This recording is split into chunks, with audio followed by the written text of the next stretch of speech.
So hello दोस्तों, ये है हमारा वर्क एनर्जी पे सेकंड पार्ट जो कि काफ़ी इजी होने वाला है, क्योंकि इसमें जो हमने पीछे पढ़ा था उसी से रिलेटेड कुछ चीज़ें भी देखेंगे। और यहाँ पे पावर भी एक टर्म देखेंगे जो उन्हीं दोनों से मिलके बनता है, वर्क और एनर्जी को मिला के। ठीक है बच्चों, तो इजी होने वाला है, टेंशन नहीं लेना है, बिल्कुल आसानी से देखते हैं। तो पहले देख लेते हैं वर्क एनर्जी थ्योरम क्या होता है। इसका जिक्र मैंने पीछे किया था, बट फिर से एक बार कर देते हैं ताकि आपको क्लियर हो जाए और क्वेश्चन बनाने में आसानी हो जाए।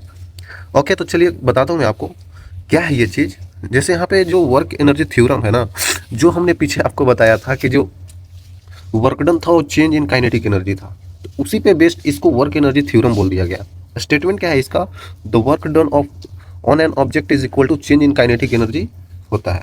यही स्टेटमेंट होता है ये वर्क एनर्जी थ्योरम का। तो इसमें कुछ अलग नहीं किया गया है। अलग इसलिए नहीं किया गया है क्योंकि work done on an object is equal to change in its kinetic energy. जब काइनेटिक एनर्जी में हम चेंज करते हैं, जब हमें पता चलता है, पीछे आपको क्या बताया था मैंने, काइनेटिक एनर्जी का फॉर्मूला कैसे हमने ड्राइव किया था, जब वर्क डन क्या हो जाता है ना, वो वर्क डन क्या हो जाता है, डेल्टा के ई हो जाता है, मतलब चेंज इन काइनेटिक एनर्जी हो जाता है। तो उसी को वर्क एनर्जी थ्योरम बोल दिया गया। अगर किसी ऑब्जेक्ट पे काम किया गया है और उसका काइनेटिक एनर्जी चेंज हो रहा है, तो वही change in kinetic energy work के बराबर हो जाता है बच्चों। आई थिंक क्लियर होगा आपको। इसके बारे में पीछे मैंने एक बार थोड़ा सा जिक्र किया था, वो रिलेट कीजिएगा तो आपको ये समझ में आ जाएगा बिल्कुल। तो क्या है एग्जांपल में, जैसे moving car stops when brake is applied. जब ब्रेक अप्लाइड होता है तो कार मूव करते रहता है, लेकिन वो रुक जाता है आगे जाके, तो वेलोसिटी का चेंज हो रहा है। तो वहाँ पे अगर काइनेटिक एनर्जी देखें तो उसका भी चेंज हो रहा है, क्योंकि वेलोसिटी कुछ और था, पहले ज़्यादा था और जाते जाते रुक गया, मतलब कम हो गया। तो वहाँ पे क्या हो रहा है, वेलोसिटी चेंज होने के कारण काइनेटिक एनर्जी चेंज हो रहा है, तो इसका मतलब कुछ काम हो रहा है बच्चों। ठीक है। Negative work done by friction reduces kinetic energy to zero. बिल्कुल, कोई ऑब्जेक्ट, कोई गाड़ी चल रहा है तो फ्रिक्शन के कारण ही तो वो रुक जाता है बच्चों। ब्रेक लगाते हैं तो चक्कों में फ्रिक्शन होती है, रोड से फ्रिक्शन आता है, तो जाते जाते उसका वेलोसिटी जीरो हो जाता है, जिसके कारण उसका काइनेटिक एनर्जी भी जीरो हो जाता है ना। आसान है यार, समझिए आप लोग। तो यहाँ पे एक डायग्राम लाया हूँ, जिसमें डायग्राम में क्या बोला जा रहा है, ऑब्जेक्ट है एक, अलग से यहाँ पे फोर्स लगाया जा रहा है, और इसका वेलोसिटी पहले वी आई है, और फोर्स लगाने के बाद इसका वेलोसिटी वी फाइनल हो जाता है, और ये इतना डिस्प्लेसमेंट चलता है। तो वही चीज़ यहाँ पे बताया जा रहा है, अगर हम इसी के डायरेक्शन में, वेलोसिटी के डायरेक्शन में फोर्स भी लगा दे रहे हैं, तो हमारा काम पॉजिटिव हो रहा है ना, काम पॉजिटिव हो रहा है, क्योंकि डिस्प्लेसमेंट और फोर्स का डायरेक्शन सेम हो जा रहा है बच्चों। लेकिन अगर हम फोर्स पीछे लगा रहे हैं और बढ़ आगे रहा है, तो निगेटिव वर्क होगा। आप सोचेंगे ये कैसे हो सकता है, हम फोर्स इधर लगा रहे हैं, ऑब्जेक्ट इधर जा रहा है। बच्चों सोचिए, फ्रिक्शन जो होता है ना, फ्रिक्शन मतलब कि लगने वाला घर्षण बल, जब गाड़ी चलता है तो चक्का पे जो रोड के द्वारा पीछे की तरफ फ्रिक्शन लगता है ना, वो फ्रिक्शन पीछे लग रहा है, लेकिन गाड़ी आगे बढ़ता रहता है, और वो कुछ देर बाद जाके आगे रुकता है। तो इसका मतलब फ्रिक्शन पीछे लग रहा था और उस पर वेलोसिटी आगे था। तो वही चीज़ एग्जाम्पल में देख सकते हैं हम लोग। ठीक है, क्लियर होगा आई थिंक बच्चों। तो वर्क एनर्जी थ्योरम बहुत अच्छा चीज़ है, ये आपको स्टेटमेंट बिल्कुल ध्यान रखना है बच्चों। इस पे आ जाते हैं सवाल, ठीक है, इस पे आ जाते हैं। Work done by an object is equal to change in its kinetic energy. ठीक है बच्चे, बहुत आसानी से तरीका से आप लोग याद रख सकते हैं, work done equal to delta के ई काइनेटिक एनर्जी का चेंज। ठीक है बच्चों, ऐसे भी मैंने लिख दिया। ओके, आगे चलते हैं। ओके बच्चों, पावर क्या है, पावर आखिरकार है क्या? पावर कुछ नहीं है बच्चों, पावर बिल्कुल आसान है। जैसे हम जो काम कर रहे थे, पीछे हम बता रहे थे वर्क क्या हो रहा है, जो हम काम कर रहे हैं, ठीक है, काम करने में हमें कुछ एनर्जी भी लग रहा है बच्चों, वैसा कुछ मैंने आपको बताया था। तो हमें यहाँ पे समझना है कि हम काम को कितना जल्दी करते हैं। पावर का मतलब कुछ नहीं है, जैसे मेरे पास इतना पावर है, मेरे पास इतना पावर है, लोग लड़ते रहते हैं। तो पावर का मतलब यही है कि किसी काम को कितना जल्दी कोई कर रहा है, किसी काम को कितना जल्दी जो कर रहा है उसका ज़्यादा पावर होगा, और किसी काम को कोई कम बहुत देर में कर रहा है, बहुत देर टाइम ले रहा है, तो उसका पावर कम होगा बच्चों, है ना। अब समझिए ना कि बाइक में ही एक बहुत सुपर बाइक हमारे पास है, और एक है छोटा सा हुंडा बाइक। सुपर बाइक तो बहुत स्पीड चलेगा ना, वो कम समय में बहुत अच्छा काम करेगा, लेकिन हुंडा वाला बाइक तो उतना स्पीड चलता नहीं है ना बच्चों। तो वही समझिए, तो उसका पावर ज़्यादा हुआ और इसका पावर कम हुआ। तो पावर को बेसिकली फिजिक्स के लैंग्वेज में बोला जाता है work upon time. Work upon time मतलब rate of doing work, rate of doing work भी बोला जाता है, इसको ऐसे बोल सकते हैं, रेट ऑफ डूइंग वर्क, है ना बच्चों, किस रेट से हम काम को कर रहे हैं। ओके, तो इसका ऐसा यूनिट वाट बोला जाता है। तो वाट अंकल ने हमें दिया था, वाट बोल देते हैं।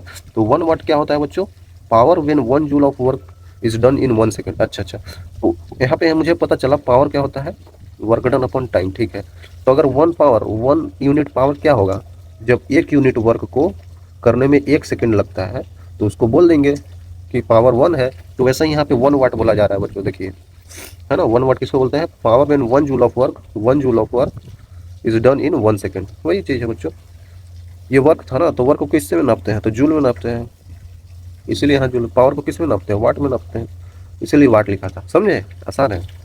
एग्जाम्पल के लिए, powerful machine can do more work in less time, है ना। कोई कोई पावरफुल मशीन होते हैं जो कम टाइम में बहुत अच्छा काम कर देते हैं, वैसा एग्जाम्पल आप समझ सकते हैं। तो 1 वाट में 1 जूल पर सेकेंड होता है, तो यही बोल रहा है यहाँ पे। इसका मतलब 1 वाट equal to 1 joule.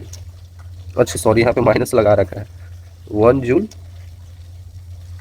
Upon 1 second. इसका मतलब समझ रहे हैं बच्चों, इसका मतलब क्या हुआ, ये ऐसे करके लिखा हुआ 1 वाट इक्वल टू 1 जूल और सेकेंड -1, ऐसे है पावर में। तो जब पावर में कुछ -1 आता है ना यहाँ पे, तो पावर में -1 का मतलब ये बटा में है, इसको हटा देंगे तो ये बटा में सेकंड आ जाएगा। समझे, पावर में -1 हो तो इसका मतलब बटा में होता है। ठीक है, क्लियर रहिएगा आप लोग। तो कमर्शियल यूनिट ऑफ एनर्जी क्या होता है, किलो वाट घंटा। वाट तो होता है, पावर का यूनिट हमने जानते हैं, लेकिन एक किलो वाट घंटा क्या होता है बच्चों, सिंपल है। वाट तो वाट है, घंटा मैंने समझ रहे हैं, आवर्स, और किलो मतलब 1000 ग्राम। तो वैसे ही करके समझ सकते हैं आप लोग।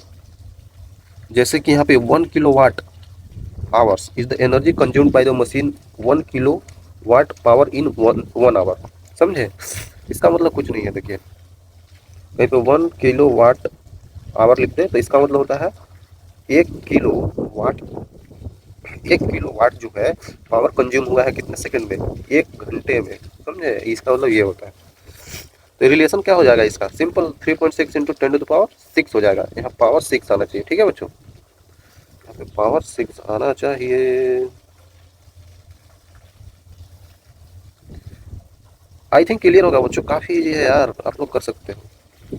और इसको कैसे बदलेंगे, किलो को मतलब लिख दिया होगा 1000, वाट को वाट ही छोड़ दिया होगा, आवर्स को सेकंड में करेंगे तो कितना होगा, 3600 हो जाएगा, है ना।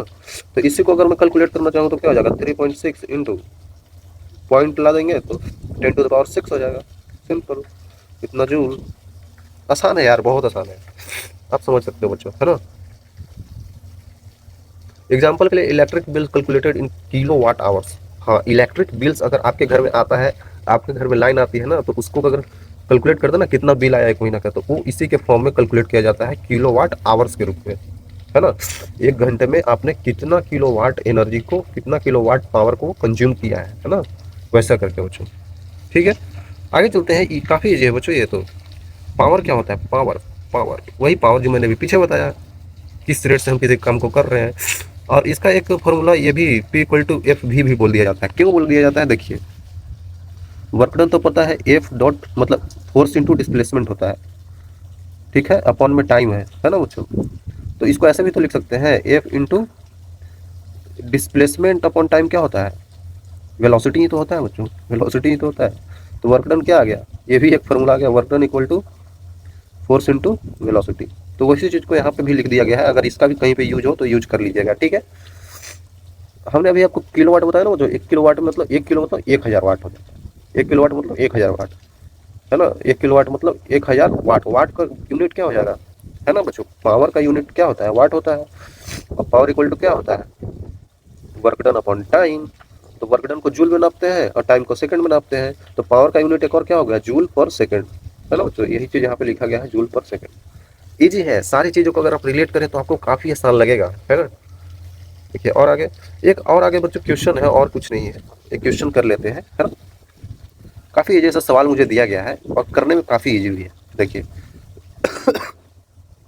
बॉय जिसका मास 50 kg है, रन ऑन स्टेयर केस, ठीक है, ऊपर दौड़ रहा है क्या, स्टेयर्स पे, ठीक है। तो मास में लिख लेता हूँ पहले, उसका मास कितना है, 50 kg है बच्चों, ठीक है। 50 kg मास है और वो अप स्टेयर पे ऊपर दौड़ रहा है। उस कितना स्टेप है, उस सीढ़ी का एक एक स्टेप कितना है, 45 स्टेप्स है बच्चों। ठीक है, ये चीज़ तो हमने देख ही लेगा, मतलब 45 स्टेप्स है, कोई दिक्कत नहीं है। और उसको कितना टाइम लगता है टोटल स्टेप्स चढ़ने में, 9 सेकंड लगता है बच्चों। काफ़ी जल्दी चढ़ जाता है ना। If the height of each step case, अच्छा है ना बच्चों, ऐसे रहता है, ऐसे रहता है, ऐसे रहता है, ऐसे रहता है। तो height of each step case कितना है, ये इनका हाइट बोल रहा है। इससे इसका हाइट हो गया, इसका हाइट हो गया, इन सब का हाइट कितना बच्चों, 15 सेंटीमीटर है। 15 सेंटीमीटर है, 15 सेंटीमीटर, ठीक है, ये जो मैंने लिख लिया। तो फाइंड हिज पावर, एक इसका कितना पावर होगा बच्चों, ये हमें कैलकुलेट करना है। तो इसको कैलकुलेट करने के लिए काफी इजी तरीका से हम कर सकते हैं। क्यों, कैसे, देखिए, हमें पावर निकालना है, तो मतलब पावर कितना होगा इसका, power work done upon time, मतलब कितना एक काम करता है, कितना जल्दी काम को करता है बच्चों, ठीक है। पहले हम वर्क डन निकाल लेते हैं। वर्क डन क्या होगा बच्चों, वो होता है चेंज इन काइनेटिक एनर्जी, है ना बच्चों, अभी हमने बताया था आपको। तो अगर देखें यहाँ पे, देखिए ये ग्राउंड है, ग्राउंड को मान लेते हैं जीरो लेवल, है ना, मतलब मेन लेवल, मेन मानते हैं मेन लेवल, मतलब जहां से हम चीज़ों को, सारी चीज़ें नापेंगे, है ना। टोटल 45 स्टेप्स है, और हर एक स्टेप का कितना साइज है बच्चों, 15 सेंटीमीटर। तो टोटल हाइट कितना हो जाएगा, टोटल हाइट कितना हो जाएगा बच्चों, टोटल 45 स्टेप्स है, और एक एक का हाइट कितना है बच्चों, एक एक का हाइट है 15 15। तो 15 से गुना कर देते हैं, यही तो होगा। टोटल 45 है और एक एक का हाइट है 15 15, तो 15 से गुना कर देते हैं 45 में, कितना हो जाएगा, ये जितना भी हो जाएगा ये सेंटीमीटर में आएगा बच्चों, है ना। तो सेंटीमीटर को हमें मीटर में बदलना होगा। ओके, तो 45 इंटू 15 डिवाइडेड बाई 100 मीटर में आ जाएगा ये बच्चों हाइट। पूरा हाइट मुझे आ ही गया।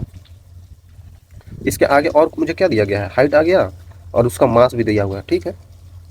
तो वर्क डन ये भी कर सकते हैं ना, एफ डॉट डी एस, मतलब फोर्स इंटू डिस्प्लेसमेंट भी हम कर सकते हैं बच्चों।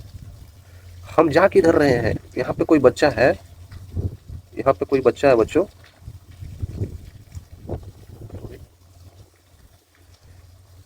ये कोई बच्चा है बच्चों, और ये ऊपर ऐसे करके जा रहा है, ये ऊपर करके ऐसे जा रहा है ना। तो ऊपर जा रहा है, तो इस पे डिस्प्लेसमेंट किधर हो रहा है बच्चों, डिस्प्लेसमेंट जो हो रहा है ना, वो ऐसे इसका सीधे ही हो रहा है, ऐसे करके ऊपर, कितना भी ऐसे ऐसे चढ़ते जा, चढ़ते जा, चढ़ते जा, तो चढ़ के कहाँ जाएगा, सबसे ऊपर जाएगा।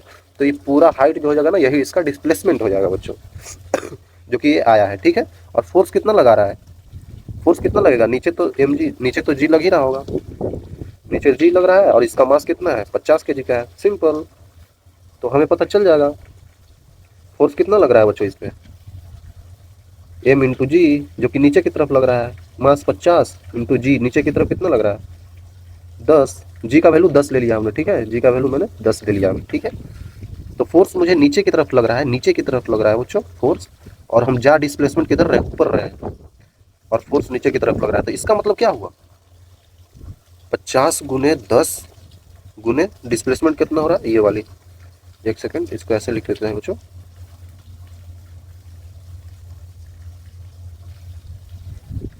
Into 45 into 15 divided by 100। Okay, I think clear होगा बच्चों। ये माइनस में आएगा, ये नेगेटिव फॉर्म में आएगा टोटल, क्योंकि हम उल्टा काम कर रहे हैं, ये इधर लग रहा है, ये इधर लग रहा है। तो हमने बताया था ना बच्चों कल ही कि जब 180 डिग्री पे फोर्स इधर लग रहा है, डिस्प्लेसमेंट इधर हो रहा है, तो नेगेटिव आता है। जब दोनों सेम डायरेक्शन में लग रहे हो तभी जाके पॉजिटिव आता है, और अगर ऊपर लग रहा है और ऐसे लग रहा है 90 डिग्री पे, तो ये जीरो आता है। ये सब चीज़ें मैंने बता रखा है, ठीक है। देखिए इस 100 को काट दीजिए ऐसे करके,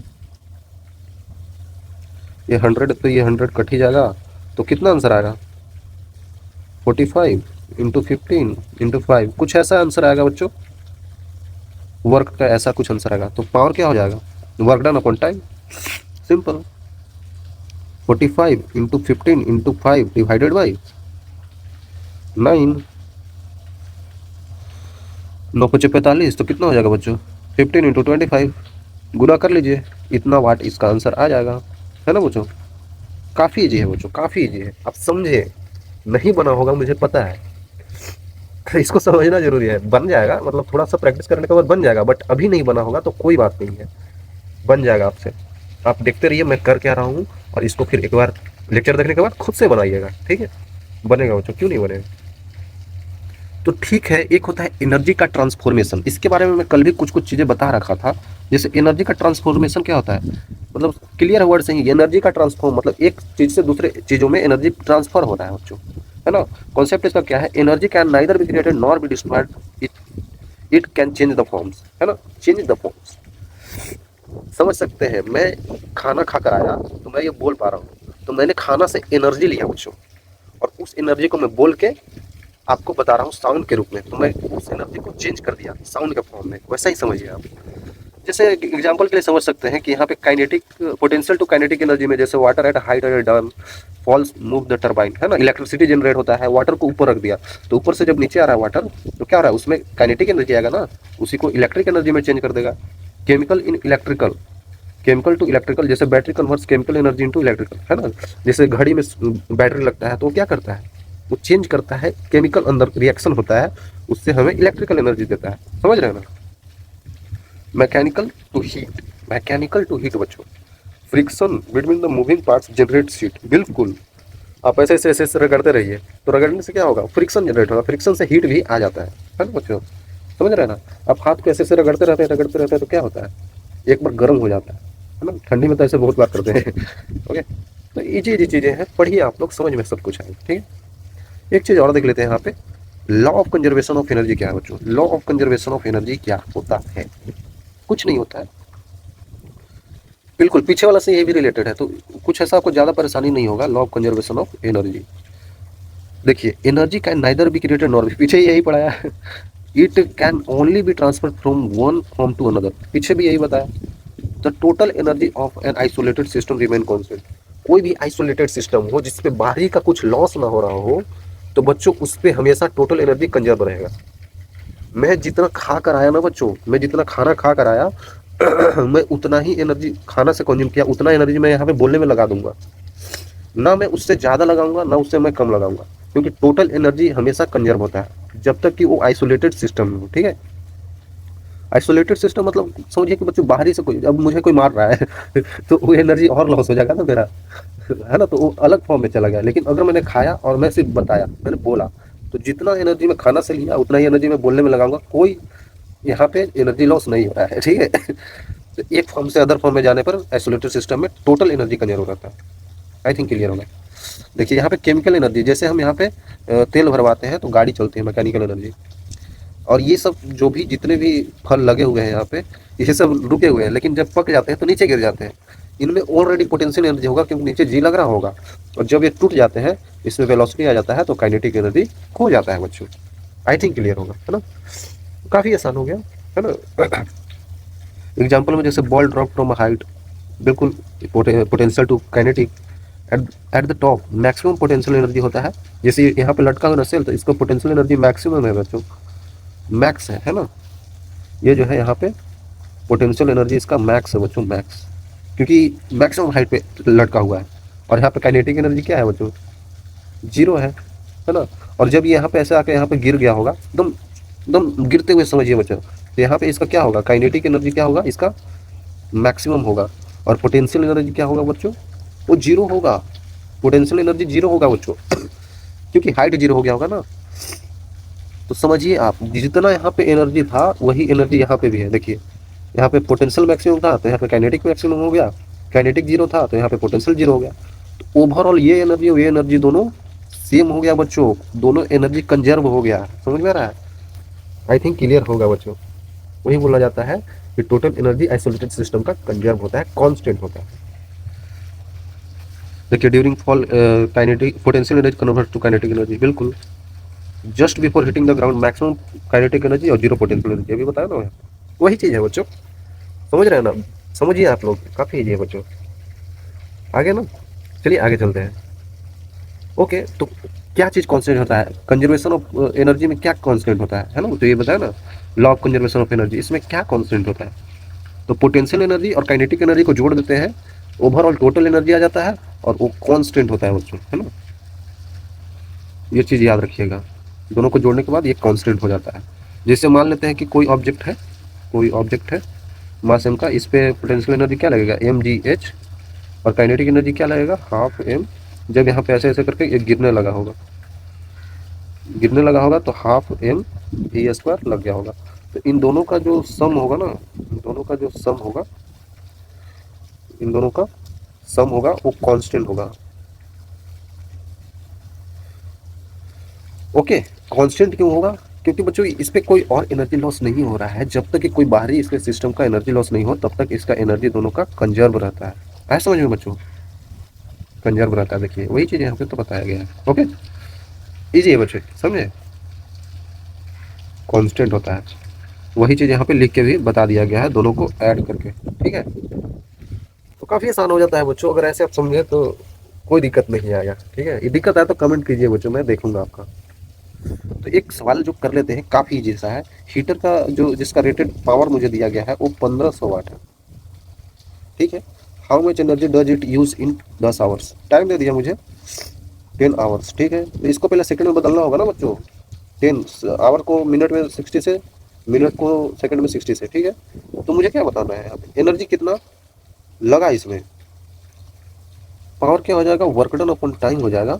तो मुझे पता है पावर 1500 है, और मुझे पता है वर्क डन नहीं पता है, टाइम मुझे 100 इंटू 660 इंटू 60 है।